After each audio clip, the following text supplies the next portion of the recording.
menarik ya. Jadi bisa jadi bahwa ini adalah cara yang mungkin teman-teman meskipun tidak semuanya mungkin gagu untuk memulai dengan cara ini, tapi rasanya ini perlu untuk dimulai karena dengan demikian mungkin justru kadang kita akan terkejut menghasilkan bentuk yang mungkin di luar ekspektasi kita gitu ya. Tiba-tiba muncul dia, kok. Jadi ada contoh yang menarik tadi itu yang layering itu menarik sekali yang ada di bagian depan. Itu kan artinya mendialogkan ruang. Jadi ini yang kadang-kadang kita lupa bahwa kadang bentuk itu hanya berkaitan dengan selimut fasad ya, kemudian kita ingin sesuatu yang ya adaptif terhadap kawasan. Itu menjadi tujuan utama. Tapi karena kita lupa dengan apa sih sebetulnya yang kita maui itu ya, dari setiap menghadirkan ruang yang di dalam. Itu menarik Bu Fenty. Jadi kalau toh ini misalnya harus dimulai dari sini, ini menarik kemudian kita dicek kembali gitu dengan containing-nya gitu. Kira-kira secara fungsi terpenuhi enggak gitu ya. Itu menarik ya. Ini menarik. Jadi mungkin di minggu ke rencanakan antara minggu ke-6 sampai 9 itu kan kita mencoba untuk menghadirkan ruang dan bentuk ini yang sesuai dengan programmingnya gitu ya. Tapi mungkin bisa jadi ini mulai dari besok Selasa Rabu itu kita mencoba untuk ini mengkaitkan apa yang disampaikan Bu Fenty dan apa yang disampaikan Pak Fahmi. Ya. Sehingga nanti mungkin akan disambung di minggu depan itu adalah masalah sistem ya, sehingga oleh Pak integrasi antara yang akan dilakukan oleh Pak Erwin itu baru nanti. Jadi paling tidak kita mencoba dulu nih antara bentuk dan ruang ya yang dijelaskan Bu Fenty tadi. Iya, saya kira itu Bu Fenty. Siap. Ya. Mungkin teman-teman ada komentar. Oh ya. Silakan. Ini menarik mungkin kalau ada teman-teman. Wahid biasanya tanya Wahid. Mana Wahid? Atau nggak bisa keluar suaranya Wahid. Iya. Wahid, ada Zaki, ada Iqbal, ada Beliana, ada banyak ini teman-teman yang biasanya aktif. Iya. Silakan. Atau Kosta, Safira, Sarifah ya, Sarifah. Oke. Oh ini ada yang angkat tangan Pak Wahid beneran. Silakan Wahid, silakan Wahid. Ya silakan. Cek, masuk ya Bu Sore? Cek.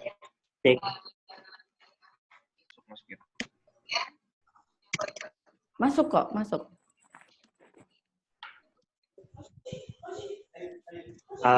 Bu, Ya. Bu, Pak, saya mau tanya, kan tadi ada apa ya, yang bagaimana dengan suatu bangunan itu kan semisal saya mengambil suatu course atau isu yang berkaitan dengan keamanan. Dan kalau saya semisal langsung secara frontal menghadirkan keamanan itu dengan menghadirkan CCTV, ya mungkin terasa kayak kurang arsitektural. Tapi apakah dengan hal-hal yang kecil seperti tadi kayak langsung dengan secara frontal langsung menghadirkan CCTV itu bisa menjadi apa ya? Menjadi sesuatu yang diperhitungkan dan yang nantinya tuh bukan cuma maksudnya ada sesuatu yang ingin saya sampaikan melalui CCTV itu kayak misal kayak gitu Bu. Kalau misal kayak itu masih dapat dikatakan sesuatu yang arsitektural atau enggak sih Bu? Sebenarnya. Oh CCTV-nya nih, CCTV-nya maksudnya? Iya. Soalnya kan itu kayak menggunakan teknologi yang ya itu untuk keamanan gitu.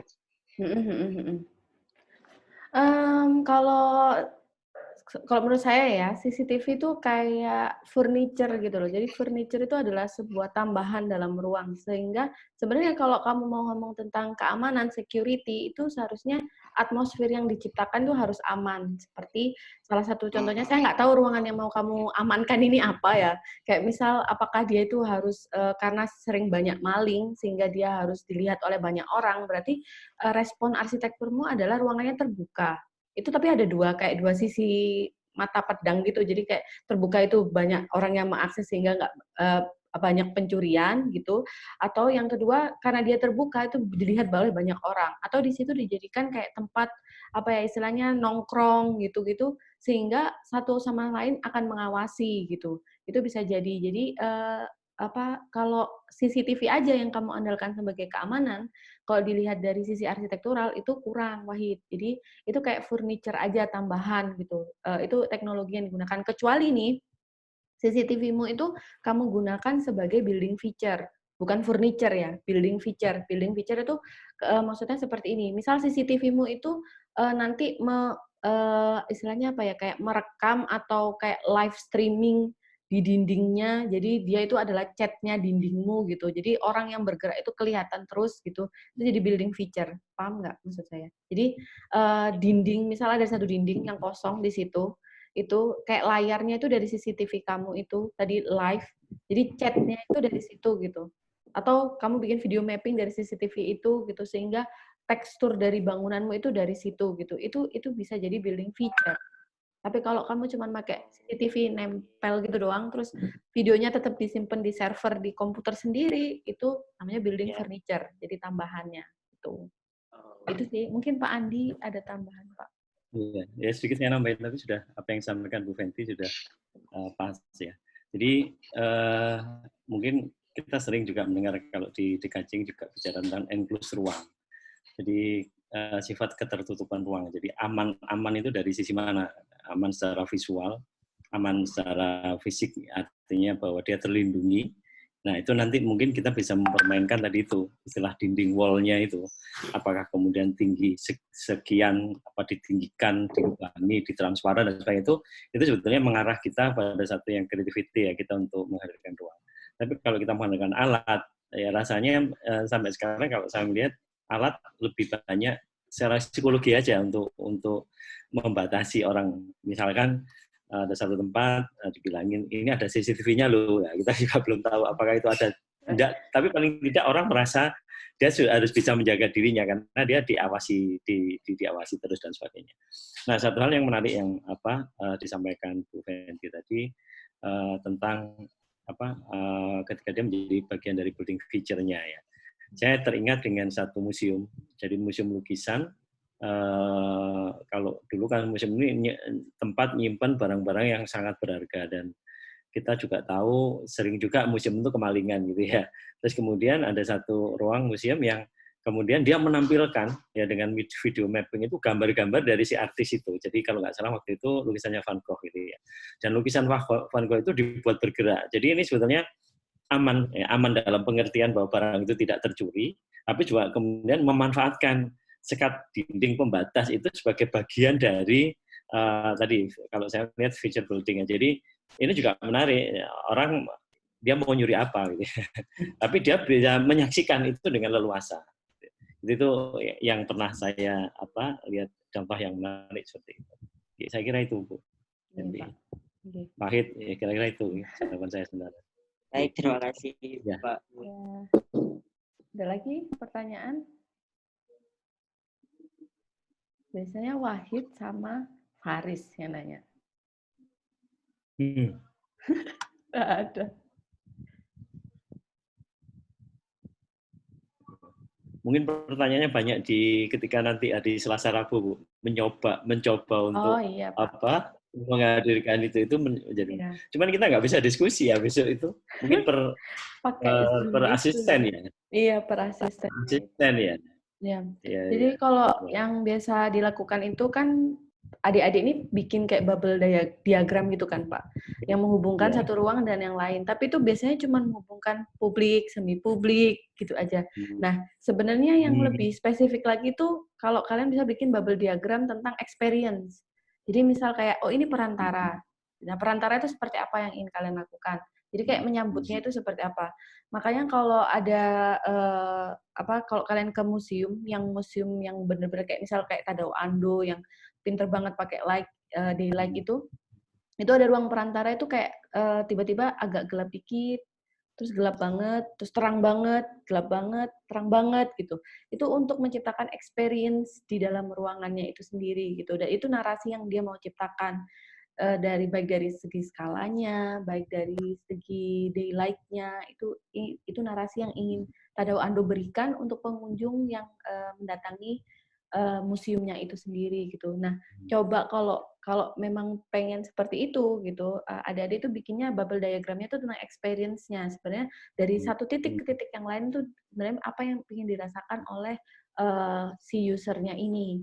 Dari user apapun, misal ternyata kalau usernya dibagi-bagi gitu, itu bisa bisa dilakukan, Pak. Jadi nanti baru kayak ditimpa dengan bubble diagram yang ruangan-ruangan itu biasa. Nanti jadi tahu nanti desain kriterianya untuk ruangan ini, atmosfer yang diciptakan seperti ini, treatment-nya seperti ini.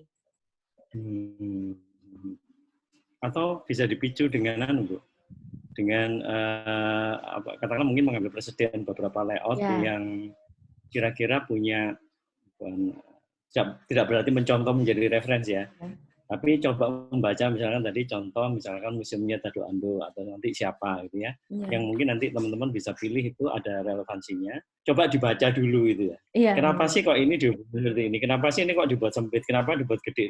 Itu sambil membaca ceritanya. Terus kemudian teman-teman kan punya cerita sendiri, punya skenario ya ruangnya. Coba nanti teman-teman coba membuat gitu ya, membuat apakah ya kalau orang itu belajar naik sepeda itu meniru dulu gitu ya, meniru caranya sambil kita coba membaca konsepsi dari si ya menginterpretasi sih, kalau saya menginterpretasi apa yang dibuat oleh mereka yang sudah pernah menyajikan punya ruang yang seperti itu. Nah ketika itu sudah kita baru kita lepas, nanti anak-anak bisa meng-create kembali bagaimana susunan ruang. Mungkin menarik. Ya. Oke. Ya, sudah. Ini ada lagi? Ya. Sudah ada kayaknya. Ya. Oke. Mungkin ya. Terima kasih sudah hari ini kuliah resmi online pertama. Ya, terus sangat. Iya, Pak. Terima kasih juga, Pak. Teman-teman sekalian semua ya. Iya. Okay. Iya. Kemudian nanti untuk minggu depan kan masih nunggu ini ya Pak, arahan dari rektor nih Pak. Iya. Iya. Tapi kayaknya masih online juga Bu. Oh gitu Pak, masih online. Ya mungkin nanti. Belum lihat trennya ya, tren positifnya. apa ini kayaknya kita harus menjaga diri. Iya betul. Ya nanti mungkin akan saya tawarkan kepada teman-teman kayak yang tadi kuotanya habis dan lain-lain itu, kalau ada ini di materi saya akan saya share di YouTube dahulu. Kemudian saya share linknya ke teman-teman. Nanti diskusinya aja kita yang via Zoom gitu Pak. Biar lebih tidak habis kuota gitu. Ya. Yes. Baik, ya. Terima kasih semuanya. Assalamualaikum warahmatullahi wabarakatuh. Waalaikumsalam warahmatullahi wabarakatuh. Ya, sama-sama. Jaga semuanya, hati-hati. Ya, saya end meetingnya ya.